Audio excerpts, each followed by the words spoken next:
নমস্কার বন্ধুরা, আর্থিক উন্নতি ও মঙ্গলের জন্য করণীয় খনার বচনগুলি শুনে নিন। খনার বচন: লেপলি পুছলি ঘর, কামালি কুমলি বর। অর্থ হল পরিষ্কার পরিচ্ছন্ন সংসারেই অর্থের আগমন ঘটে, তাই গৃহকে সবসময় ঝকঝকে তকতকে রাখতে হবে, তাতেই সংসারের মঙ্গল হবে। খনার বচন: ঘোরে ফেরে পিঁপড়ে ঘরে, লক্ষ্মীর ঝাঁপি উথলে পড়ে।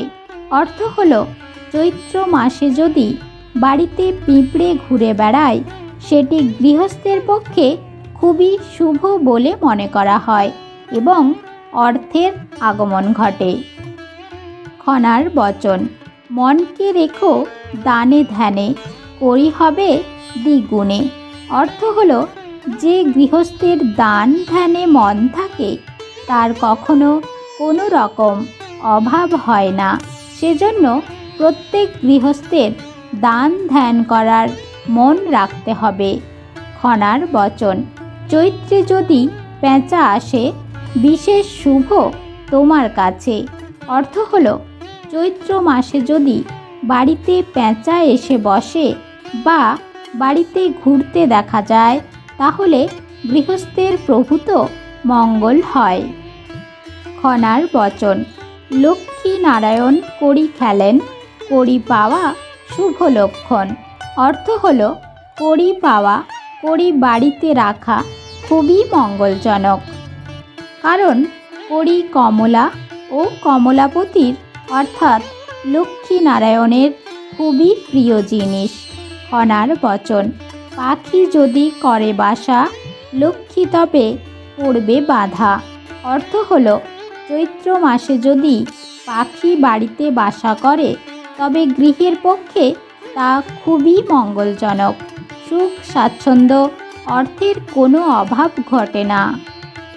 খনার বচন: গঙ্গা বাড়ি ছড়া দাও, সকাল বিকেল ধুনো দাও।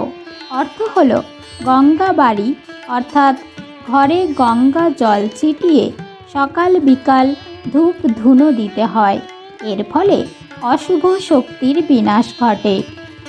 খনার বচন: শঙ্খ যদি আসে স্বপ্নে, সৌভাগ্য লাভ ধনে জনে। অর্থ হল চৈত্র মাসে কোনোভাবে যদি স্বপ্নে শঙ্খ আসে, তাহলে সেটি সংসারের জন্য খুবই শুভ এবং মঙ্গলজনক ধরা হয়, প্রচুর অর্থেরও আগমন ঘটে। খনার বচন: পুজো করো অশোক মূলে, দারিদ্রতা যাবে দূরে। অর্থ হল অশোক মূলকে অর্থাৎ অশোক গাছের মূলকে যদি পুজো করা হয়, তাহলে গৃহস্থের কখনো অভাব হয় না। খনার বচন: চালাই চালাই কুমড়ো পাতা, লক্ষ্মী বলেন আছি হেতা। অর্থ হল গাছ ভরা নতুন পাতা ফল নবান্নের আগমনের সূচনা দেয়, সেই গৃহে সুখ শান্তি এবং অর্থের কোনো অভাব ঘটে না।